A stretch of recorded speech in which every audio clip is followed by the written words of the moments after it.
Welcome to Black Writer Therapy, a podcast where Black women writers are invited to sit on the proverbial couch, have a cup of tea, and share the stories behind the stories, and what it really takes to write books about Black women in an industry that still prefers white as the default. I'm your host, published author and unlicensed therapist, Ella Shine. Black Writer Therapy is now in session. Robin Farmer is an award-winning author, screenwriter, and journalist. She specializes in strong female protagonists interested in identity, truth-telling, and service to others.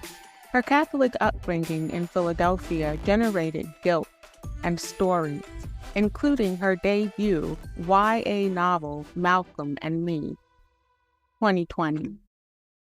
Hi, how are you doing, Miss Farmer? I'm so excited to have you here on Black Writer Therapy Podcast. In fact, I'm a little kind of intimidated. You have so much going on, and I'm just like, why did this lady even say yes to my little podcast? So, Robin Farmer, welcome to Black Writer Therapy Podcast and the virtual therapy couch.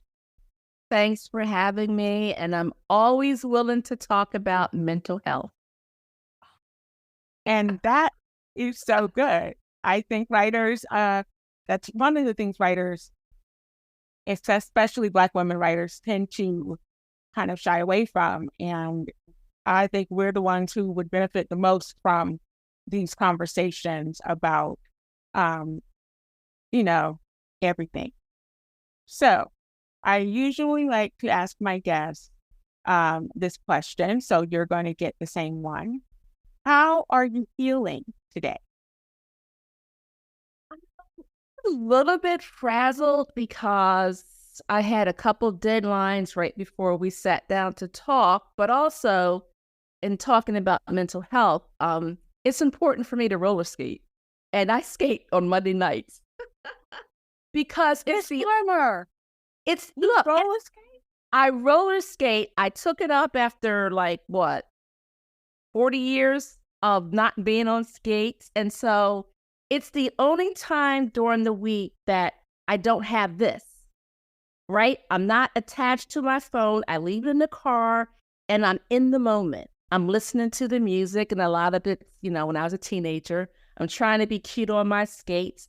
I'm so in the moment. And for me, it's a highlight each week to go skating, right? Because I'm doing something that I love, and it, talk about mental health, stress relief, exercise, but it's still fun. Yeah. Oh my gosh, that is so cool. And I'm telling you why I'm like, oh my God.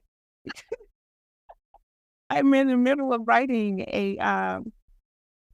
a kind of shared world romance novel, and I chose roller derby as my sport. It's a sports, and I had no knowledge of roller derby at all. And so I said, let me go buy a pair of roller skates and get on them so I can at least know how the body moves or something. So you skate too? Okay, Miss Farmer, look. No, ma'am, but I want to. I just remember I put the skates on and I went skating, and I didn't fall as many times as I thought I would. I fell, obviously, but it wasn't as bad as I thought it was going to be falling either. But I just remember being in the skating rink and rolling around to all the good music and dancing and doing little tricks. And I was like, well, I really want to start skating again. But I'm also like, girl, this body is 48 years old. Honey, I'm much older than you. All you got to do is wear your protective gear. Always protect your wrists when you fall. You don't want to break your wrists, your elbows, and your knees.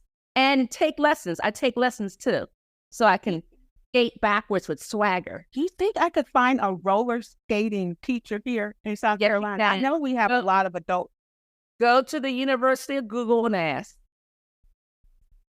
Because that is exactly what I'm going to do. I never even thought about seeking somebody to help me learn again to skate. Oh, oh, Miss Farmer, I think you just became my like favorite guest.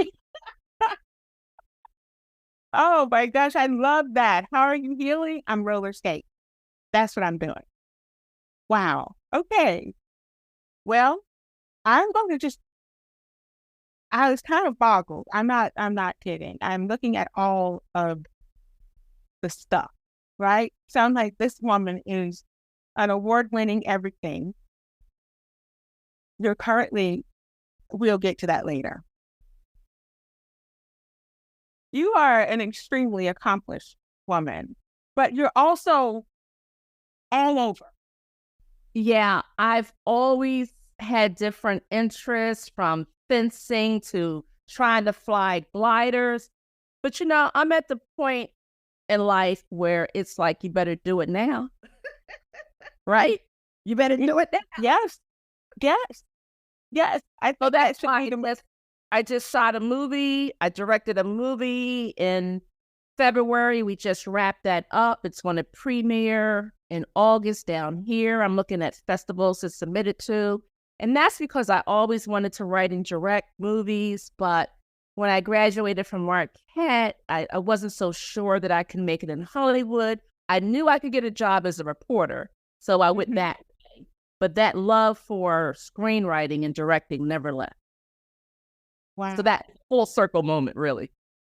Well, congratulations. That's pretty awesome.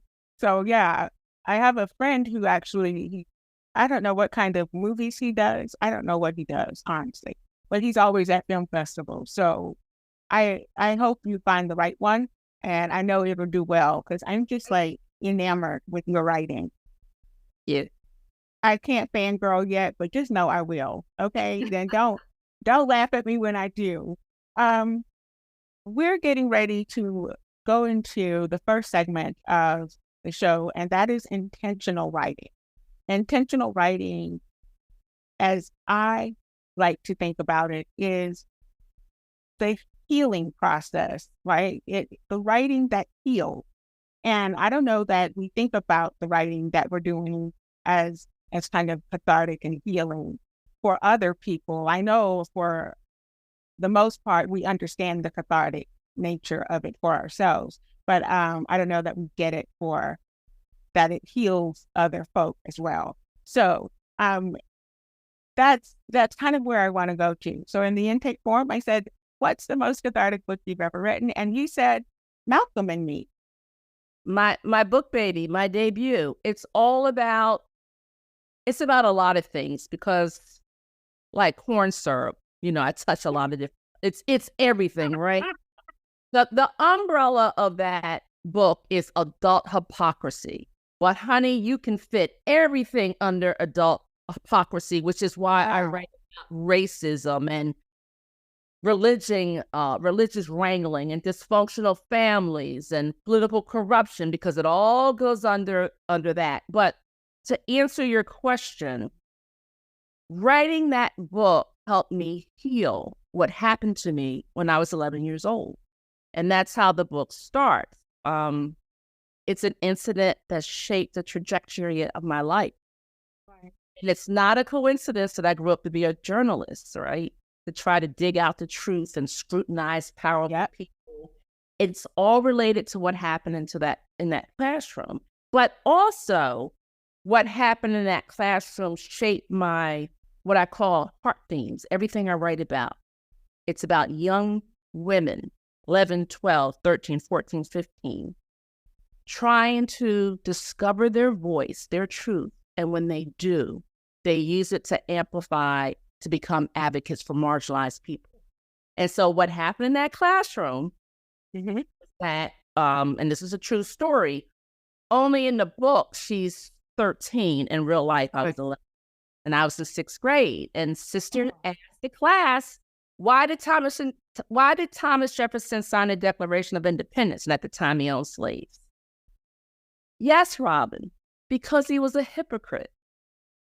Apparently, that was not the answer she was seeking. Sister turned scarlet, pounded her desk, pointed to the classroom door, and said, "Who do you think you are, Robin Farmer? How dare you talk about one of our forefathers who built this great nation like that? Who do you think you are? Get out. Get out of my classroom. Get back in the boat. Go back to Africa. We never needed you people in the first place. So I was 11. That happened to you? Swear for God, there's no reason for me to lie. I was 11 when I saw racism and religion collide at the hands of one flawed bride of Christ, and it changed my life. If my life had been a movie, that was a major turning point, because then I realized, you know what? This religion is bullshit, right? Okay. Right? And it started my spiritual journey, which continues today. I don't, people want to go to church, whatever. I don't have any problems with it. Institutionalized religion is not for me. I learned that at a young age. You're in good company. Yeah. So that incident really, really scarred me.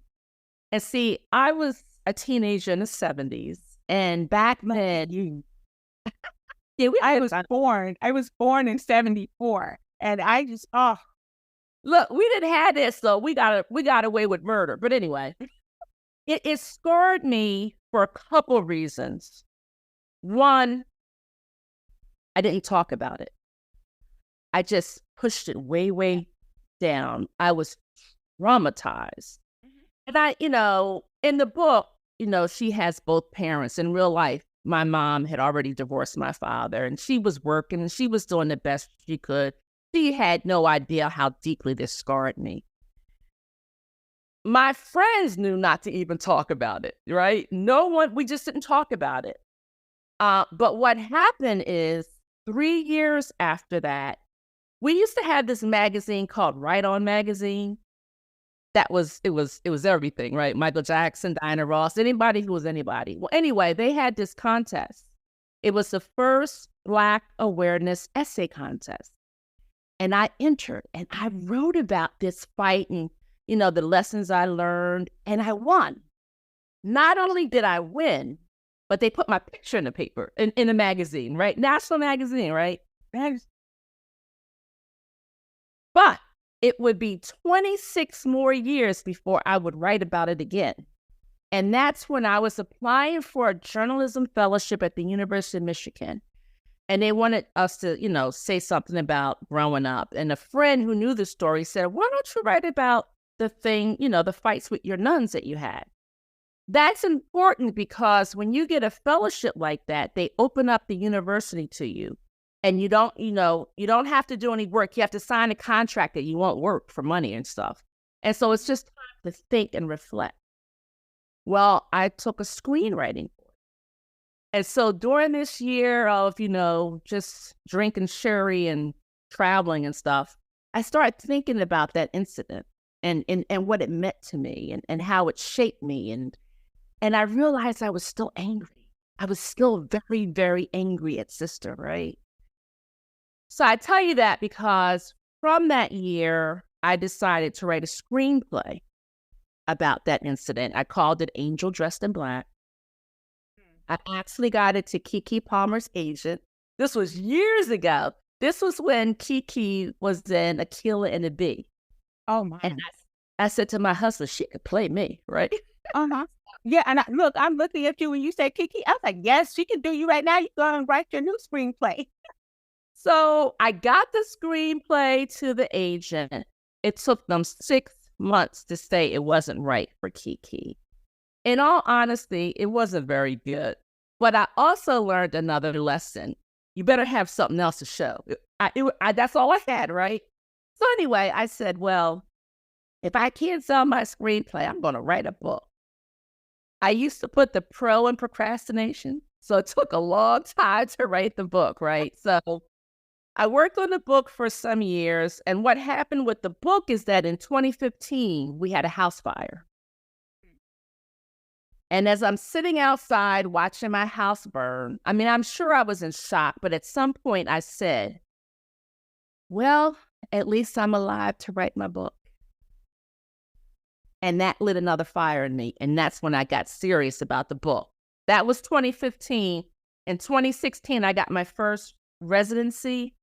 And that's important because this was at Jurassic in California. And the executive editor said, you only get here by invitation. And we only invite artists. And I thought, I'm an artist. I had never thought of myself that way. And once I did, everything changed, right? I got real serious. That was 2016. 2017, I got another residency. 2018, I hired an editor. She liked it. I thought, nope, I need some criticism. I hired another editor. She didn't like it. So I knew the truth was between the two of them. In the middle. Yeah. 2019, I saw a contest. She Writes Press. And I knew some authors there. And I said, should I enter this contest? Because if they selected you, they would publish your book. And so I entered the contest. And that's how I got publication. Wow. No agent. No agent. Do you have an agent now? Still don't have an agent. But it doesn't stop me from doing anything. Nothing. I'm like, look, a part of the reason I wanted to do this podcast is because I am an avid learner. And I truly believe I learn best by socializing. And so the fact that you, first of all, why all the residents? Girl, excuse me, there is nothing like someone saying, we like your sample pages so much, we're going to bring you out here, put you in your own writing cottage, give you chef-prepared meals, introduce you to people from around the world. Come on. Who can say no to that? Who can say? And then you have time to work. So my first residency was at Jurassic. That is a month-long residency. 1 month. Right. The other one is in Virginia. It's called Virginia. You should apply, by the way. Virginia Center for the Creative Arts, VCCA. And I'm telling you to enter because right now it has 50 fellowships for people of color who have never been there. So go to the website and see what you have to do, but you really, really should apply. Yes, I will. And again, you meet people from around the world. They make up your bed. You have a studio. I mean, what's not the life? Oh, gosh. Oh, I'm excited now. Okay. I will. And thank you for that. Thank you. So, yeah, one in Seattle. It's on an island, Whidbey Island. I'll be there. Whidbey. Oh, you been there? I've been to Whidbey. I've never been to a residency there. So the residency's on Whidbey. It's on the island, and I'll be there for 33 days later this year. And I'll be working on a couple screenplays there.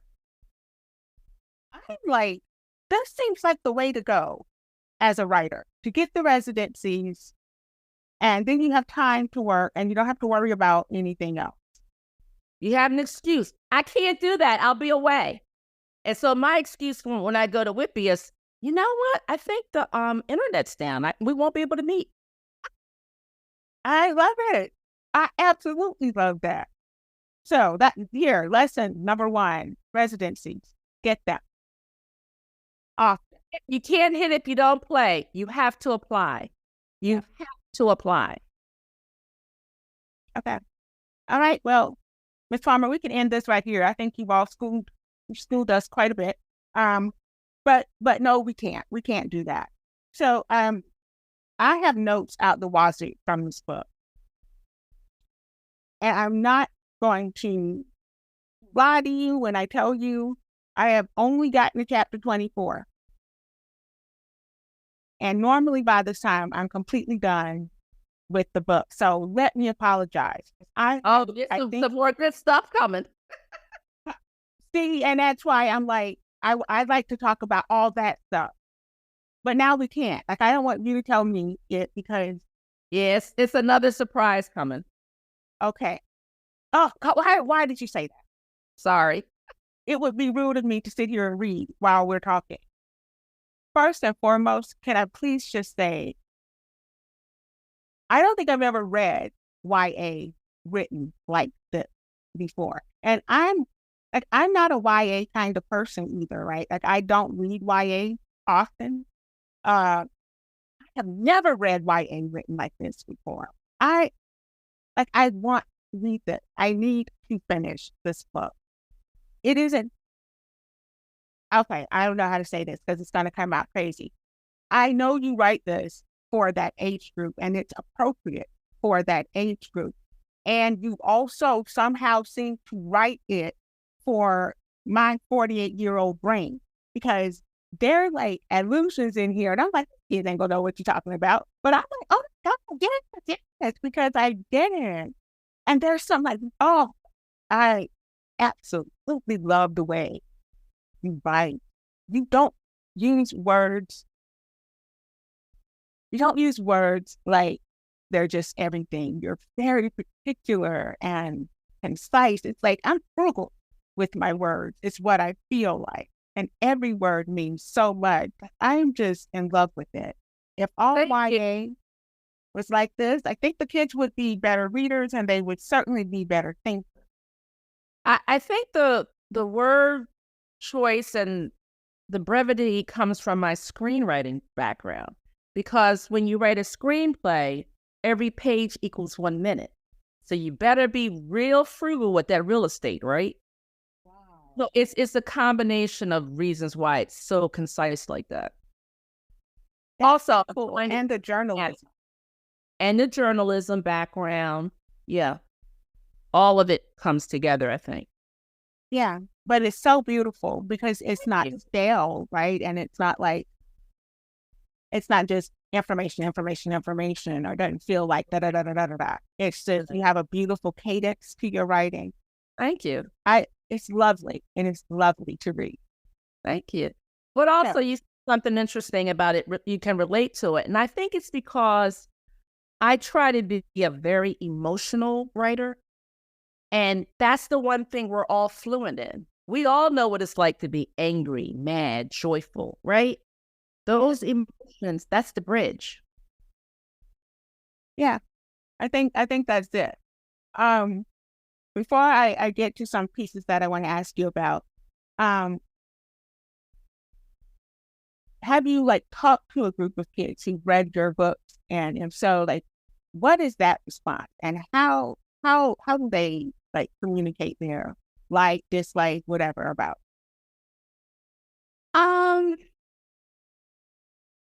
So I've done writing workshops with them, and to help them understand how I did what I did, I say to them, I want you to write about a case in which you were bullied. Everybody has an example. Everyone has been bullied, right? If you haven't been, everyone human. So then after they do that, I say, okay, now we're going to talk about empathy. I want you to walk in the bully's shoes and explain why that person did that, right? And so that's the lesson that I'm trying to give young people. Forgiveness, right? Got to learn to forgive others to heal yourself. If you can walk in your bully's shoes and maybe understand what motivates them to act like that, it helps, right? So we do that. The other lesson I try to leave them with, because I don't want to be preachy, but love your family, warts and all, right? But the biggest one is don't be afraid to tell the truth. Right? You may be shaking in your boots.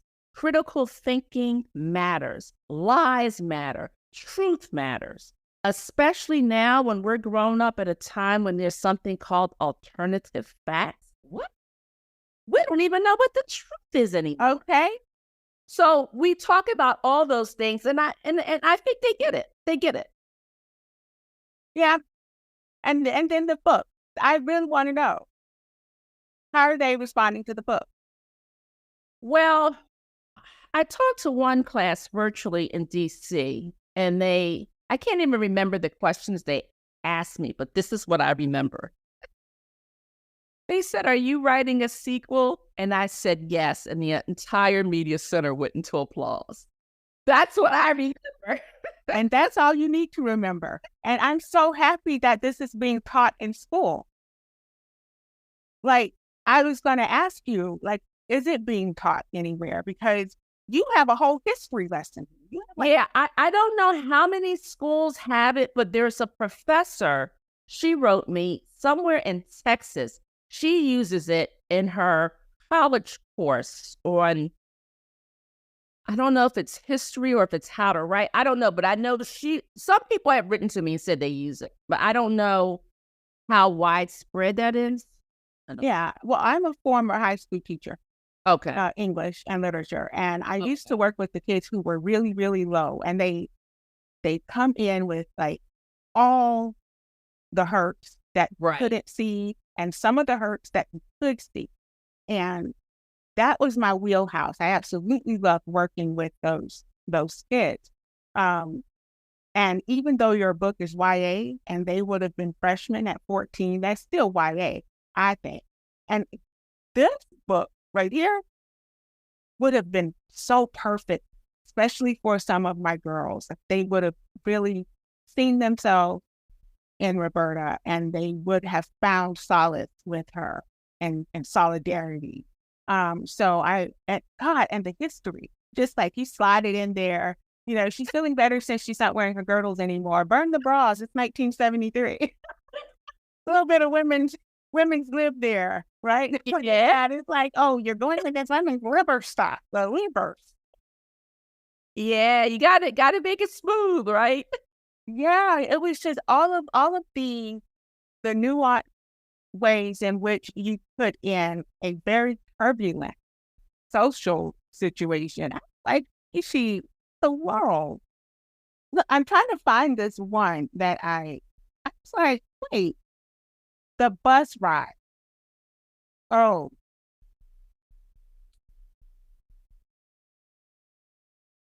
Where is the bus ride? Okay. Yeah.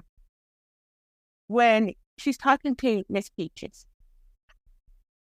And this woman gets on the bus and she's like, nah, really, it's a wig. I was inspired by your look. How's your father doing? And I just see her in these skin-tight, low-rise jeans, looking like Thelma from Good Times. That's all I can see is Thelma from Good Times. And then when she says, my friends call me Peaches, all I could hear was Nina Simone's For Women. And I'm like, did she to ask her, oh, that's exactly where you and the sponge, you picked up stuff and then you throw it out and you don't know it, but baby. Peaches was that. What was that was Peaches. And I never knew Peaches who wasn't that, like, ever. I grew up with the Peaches and she was with the mold. Oh my God. And that's the kind of thing that I'm like, I don't know if it's intentional when you did it. So that, because I was the mom who said, if my kid's reading this book, that I would have enjoyed this book. I do enjoy this book. And so was it purposeful? Yeah. If you notice, I believe I'm correct. There's only 2 curse words in the entire book. I really tried to keep it clean enough, younger people, because young kids tend to read up. Like if you're 10, you might want to read something where the girls 13, you know what I mean? Exactly. So I tried to keep it as, G-rated as I could. Could. Yeah. Yeah. Yeah, I saw, I told my husband we were driving to get my craft desk. And I said, oh my God. So she's like, I punched sister in the titty. And it was so funny because I never see that word. Ella, that's what we called it back then. We said, and it's like my favorite, right? No, it's the titty. It was the titty. And I was just like, that is so cute. Like, but when it happened, that's exactly what I said. I just hit sister in her titty. I was horrified.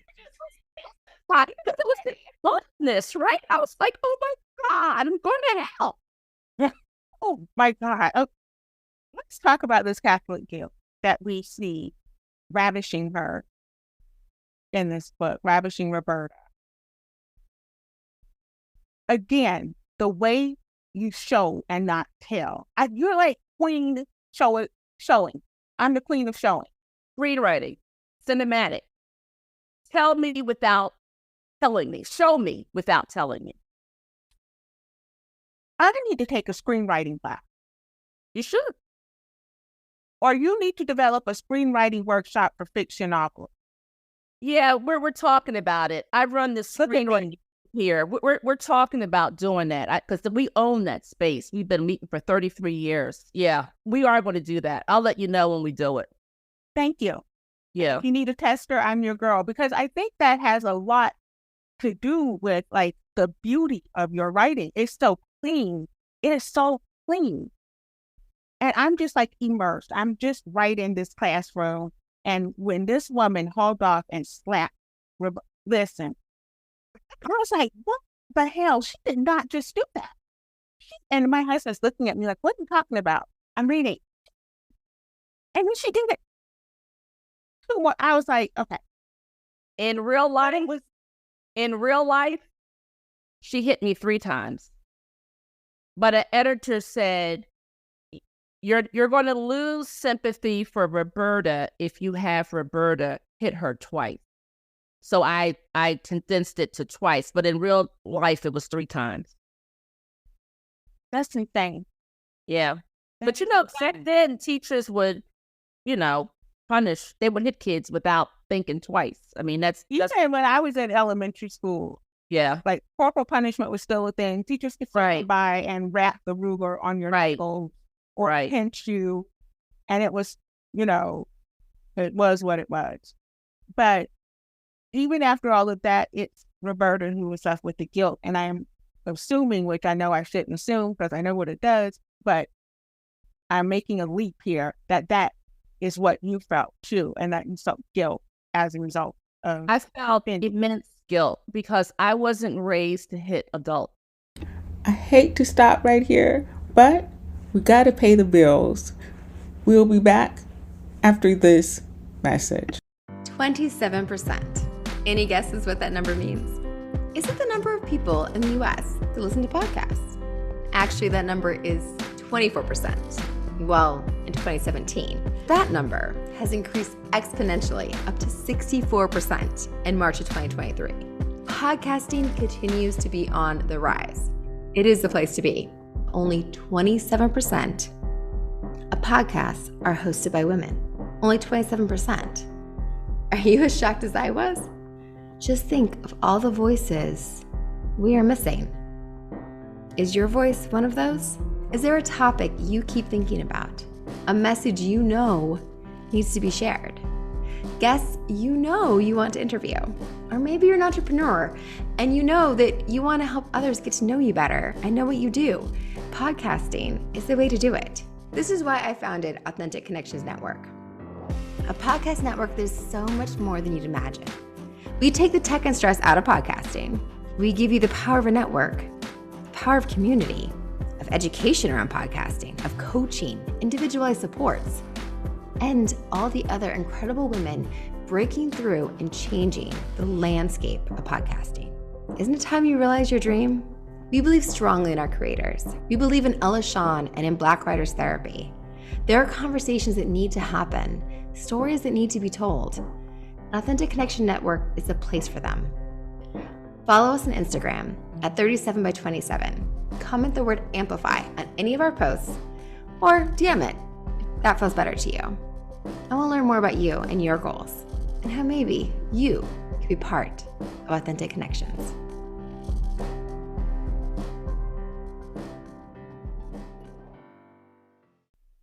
And I grew up at a time when there was shame and stigma. I don't know what you got to do today to embarrass your families, but when I was coming up, you didn't want to embarrass your family and you didn't want to embarrass your race. No. Okay? I was one of a few, right?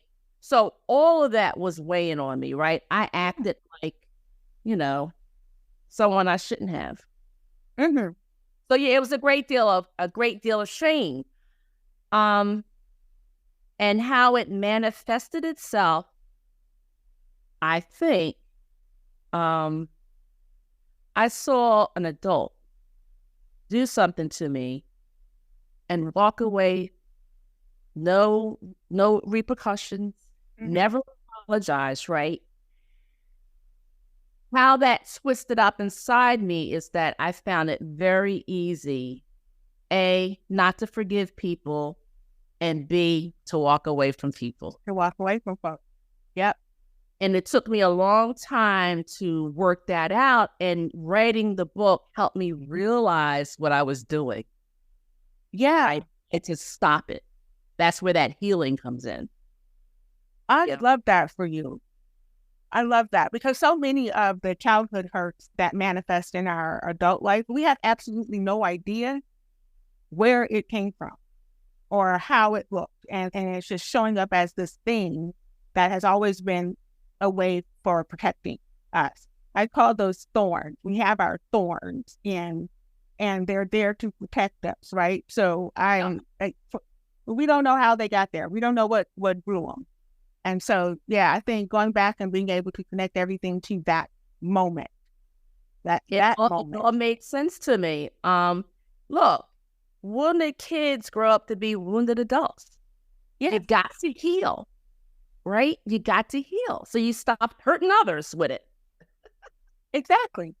That's why I always say we're all here on a healing journey. If someone says, oh, I'm a whole person, you are a whole hot mess and you just don't know it. Yeah. So, wow. And I'm thinking this one little incident, this is the one incident. And you have all of these things that, yeah. I was going to ask, do you know what happened to this nun? Yeah, people ask that. So, when you're a kid, everyone looks old to you. Like in my mind, she's an old woman, but she could have been 30. Who knows? You know what I mean? Right. But I don't know what happened to her. When I finished school, I never went back. I have no idea. Wow. See, I'm a petty girl. I'm so petty. Petty Betty. I like to think of it as competitive. That way, I'm pushing forward in my pettiness, but right. I had to know. I had to find out what happened to her. Yeah, just for my own, I don't know, curiosity. It happened in 6th grade. My elementary school went up to 8th grade, so I graduated, and then that summer I found out. I think it was that summer that I found out that I had won the contest. So I ain't had time to think about her, right? Well, thank God for that, because you had reason to move on. All right. Exactly. Wow. So you say that you love writing strong females who are in search of identity and they find their truth and they are about service to people or their race and amplifying all the right things. And I know, yes, this is coming from that space. Yeah. Yeah. And how do you feel when people say, after reading this book, I thought maybe I needed to XYZ, and they go off and they do something? Or is that a thing? You mean go off and do something positive or something negative? Or they even say, after reading the book, I see myself in this way. I want to be a leader. I want to be stronger. I think I had a couple girls tell me that. Not maybe 2 years ago after they read the book. I don't know what I said to them. Oh, good, great. I'm glad I looked good for you.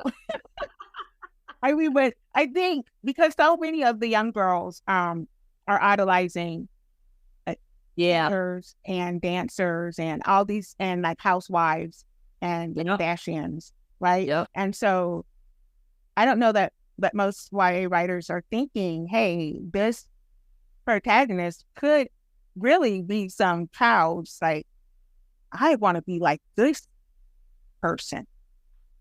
I hope so, Ella, but not in the sense of I'm not advocating girls to hit adults.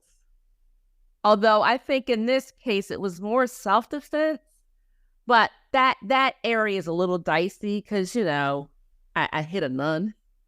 Yeah, but also it shows that you're writing realistic characters. Right. Because I Realistic. can attest to, Yeah. look, Yeah. anybody go off on a student like that in today's time, I couldn't imagine a kid sitting there taking.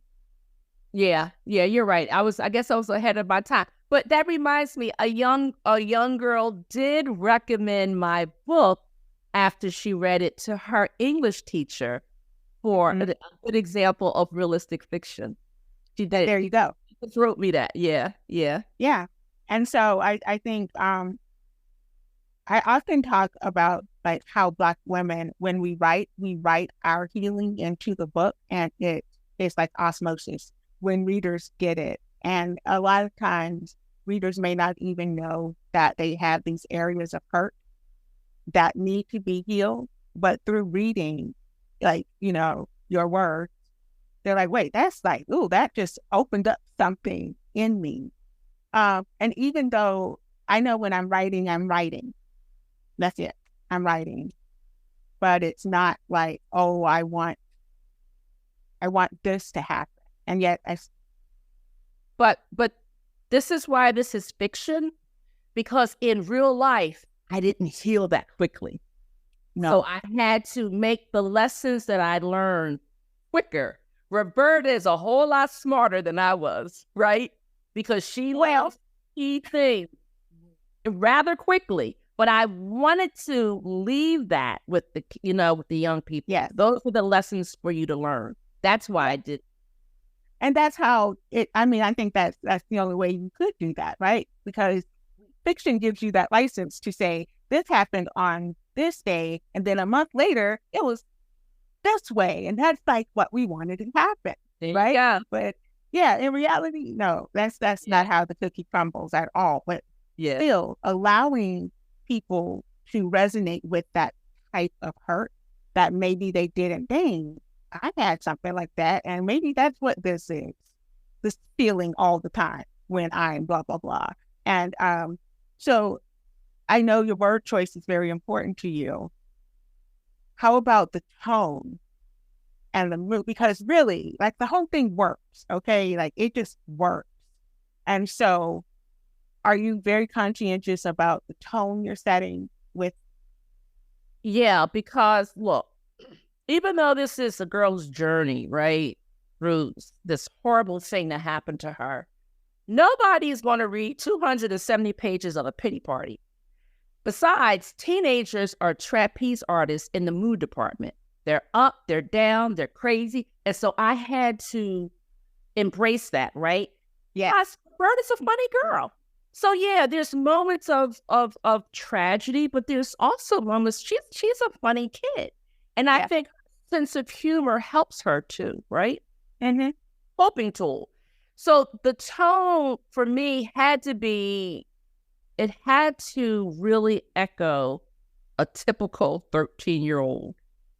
And typical 13-year-olds, their hormones are raging, they're kids one day, they're adults the next, all that stuff I had to just kind of infuse in that character.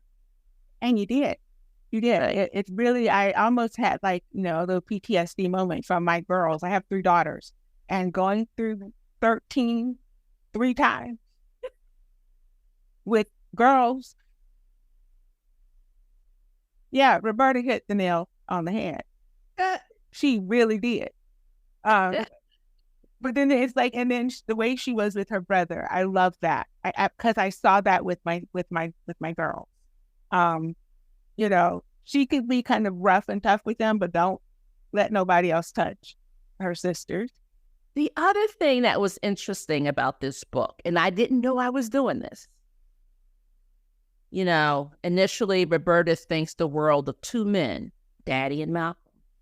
Yeah. And she has to find her way to her mother, who is her true role model. that was cutting close to the bone. I didn't know I was doing that, but that's what I had to do in real life. You know, I have this written down somewhere, right? I was like, you hit this mother-daughter relationship. Like that thing is so serious because in a way, I'm reading it. I'm like, oh, I'm so glad to see that this is a solid mother-daughter relationship. And then as I continue reading, wait a minute here. So some friction. It's a little bit of friction. Oh wait, there's some actual dislike. And it was like that way. But you know, I'm writing right now and exploring this whole paradigm of honor thy mother and father, even when. And I'm like, I've never been able to do it. And that's kind of what I'm exploring. And I think that's kind of what you were exploring. In fact, you said, oh my God, I just missed one half of the honor thy mother and father. And it's always that way with girls, I think. So when I was still working on this, I showed it to my mom. It was a draft. And I noticed she put it down. And I'm thinking, why is my mom not reading, my manuscript? And then I realized it. And I said, Mommy, you have to keep reading because she's going to find her way to her mother. I was hurting her feelings, right? Yeah. I mean, but that's just the way I think mother-daughter relationships are. And I don't know why. That's why I'm exploring it, because my girls are older and I'm feeling like, oh, I did this to my mom too. Especially if the mother and daughter are kind of alike. And that's when it is, yeah. And look, and here's the truth of it all. The one kid that has driven me to explore this concept is my clone. Oh, well, intellectually, emotionally, spiritually, she is my clone. And so, yeah, I think that is another telling way that we do stuff in our writing and we don't even realize that we're working stuff out that we had issues with. It's a love letter to my mom. Who knew? Oh my God, I love that. Who knew? I didn't know. If you ever do like the anniversary edition, just a love letter to my mom, because that's exactly what it is. I had Yasmin Engo on. She's with the Nina Knight series, and she said, yeah, this is definitely a love letter to my dad. And I just thought that's really sweet. And we do that, and we don't even know. Let's see. Let me check our time here. Okay. We're going to try to get into this this audacity of Black writer women. And how do you, Ms. Farmer, have the audacity?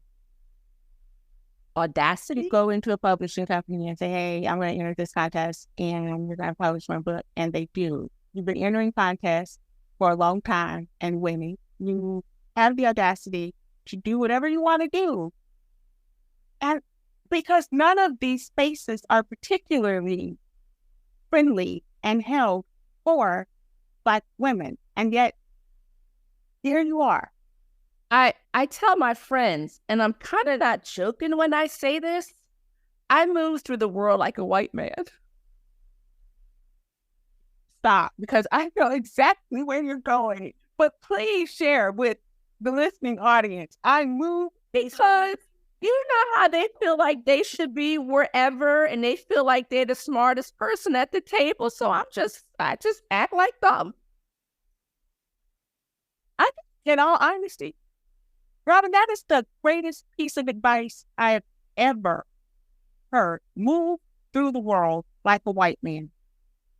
You know how they have their privilege? They just assume they're supposed to be there. Don't question why, right? That seat's for me. I'm going to take it. And if there's no room at the table, I'm going to bring a seat enough another seat. I don't even understand. I'm so serious. That is the best piece of advice. Like usually we're going on and on. We're talking about it and I love all the conversation. You little miss journalist, screenwriter, you just get right to the point and move through the world like a white man. Few words. Yeah, you just act like you belong. Because you know what? You do. You do. You may not think it, and you may not think, but I did. So sit over there and be quiet. That's the sticker. Move through the world like a white man. I'm going to do the Robin Farmer. Look, I'm opening a sticker business. I'm going to do the Robin Farmer stickers because you have like some serious one-liners. I'll send you a pack if you can send me your PO, seriously as a thank you because my word, now what if I'm not able to do that?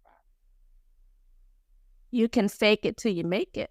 And let me give you an example. So even though I said that, the first time I went to a residency, Ella, I was like, did they make a mistake? Am I supposed to be here? Because there were people where they won Emmys and, all these, and it's just little on me, right? When it came time to read our works in progress, when I finished, I knew I belonged because I could hang with the best of them. So I was faking it, but when I read that thing, I was like, yeah, I belong. Yeah, this is where I'm supposed to be. I'm like, I've had so many of those moments this year alone. Like every time I reached out to a writer and the writer says, oh, yeah, oh dear, it's going on. And I feel almost in a surreal headspace. Right.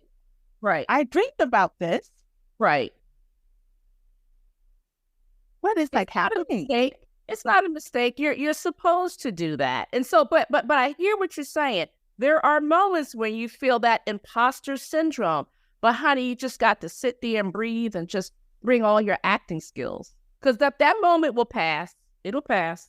It does. Yes, it does. I just did a TikTok about that. I've been just speaking positive words to myself and reminding myself that this is what I'm designed to do. But here's the thing. I know some very, very accomplished authors. They still feel that way. It's not just, it's everyone. Everyone goes through that. Am I supposed to be here? Moment. Yeah. And I wonder if Black women and writers, because that's what my focus is, like how often like some of these writers who get like crazy things happening to them are like, wait. I think it happens to us more, especially if we're one of a few in these white spaces, right? Exactly.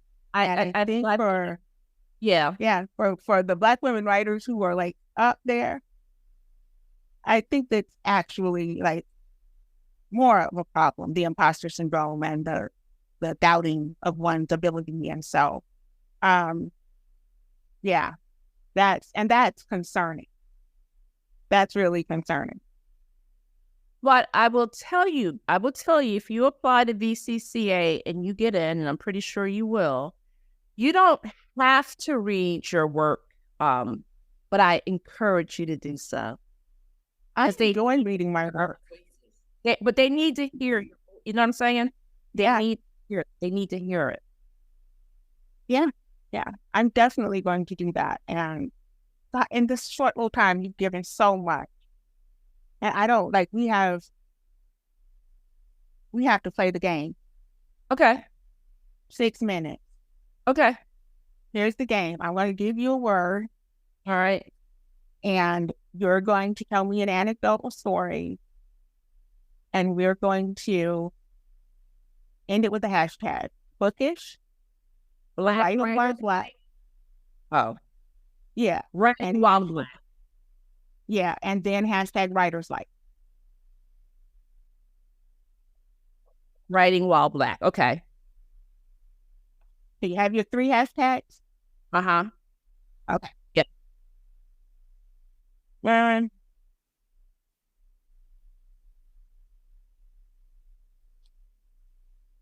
What am I going with? Sensuous is your first word. So you want a story? An anecdote from your life. Or, yeah. So when I was 16, 18, I met a politician who I knew I loved, but I couldn't be with him. And one day when I was home from college during summer, we talked and then we kissed on the corner. And I remember thinking, this is what love feels like, because I disappeared for several seconds. I just didn't know where I was. Writer's life?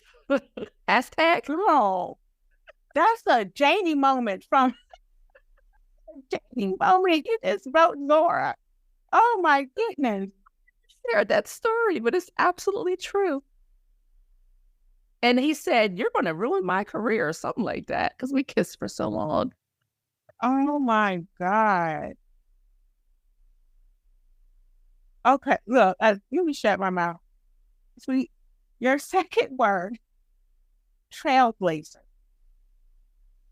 Trailblazer. So in journalism, there's a job called projects reporter / investigative journalist. And those are the people that are sort of the cream of the crop at the newspaper. Mm-hmm. And I always wanted that job. And I finally got it in 2000. And it's the sort of job where you get months to work on stories. It's like you died and gone to journalism heaven. Hashtag writer's life.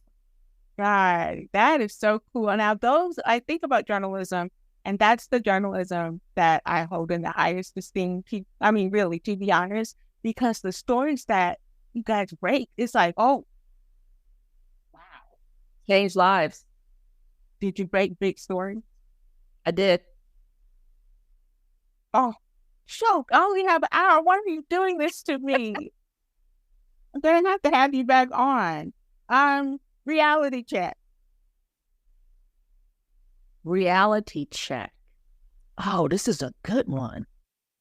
So, during the pandemic, I had a party in my mouth every day and I gained 40 pounds.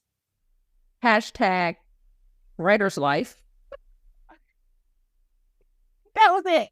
During the pandemic, I had a party in my mouth and I gained 40 pounds. Girl, that was the best time ever. Look, I had so much fun during the pandemic, not because of the party in my mouth, but because I was like, oh, can't come over. I can't come out. Sorry. Yeah. Yeah. I was in heaven. Yeah. I don't know what that makes me, but I was in heaven. And your final word is a 2 for 1, and it starts with Y. So there are really few words that I can give you. So we're going to go with yup, yum. Give me one yup and one yum. So I don't know if you ever saw the movie Eraserhead, but there was a contest at my college to name the baby in it. And I named the baby Yakapui, and I won. I won a free pass all semester to all the movies. Really? If you see Eraserhead, you'll know why I named it that. Is that a horror movie? I don't know if it's horror. Maybe more psychological thriller. I don't know if it's horror. It's been I'll ask. Huh? It's been so long since I've seen it. I don't think it's horror.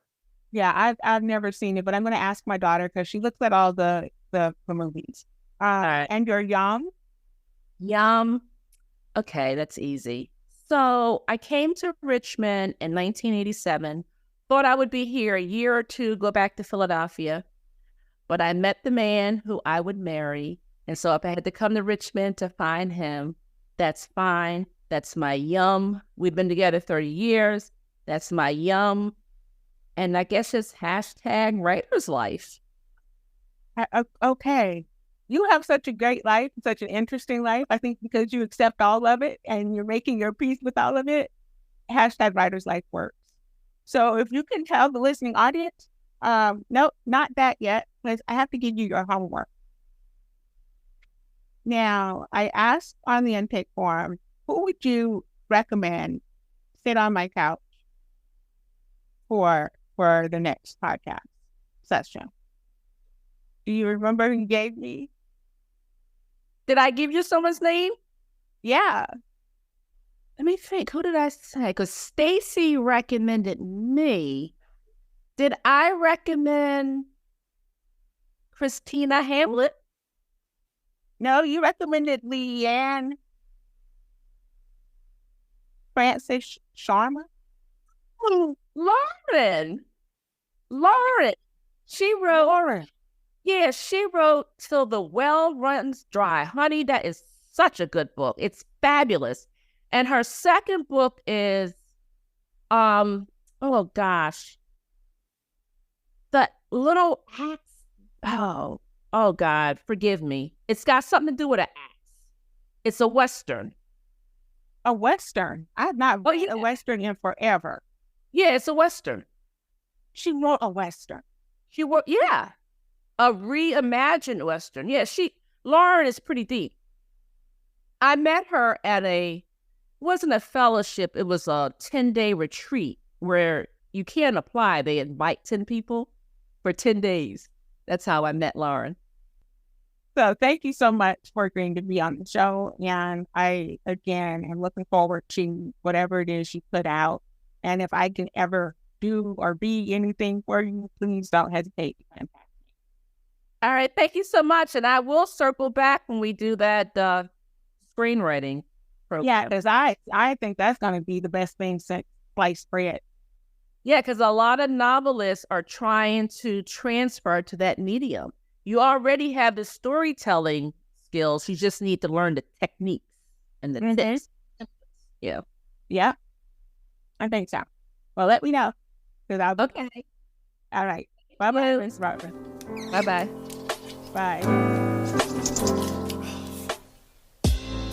Thank you for joining me for this session of Black Writer Therapy.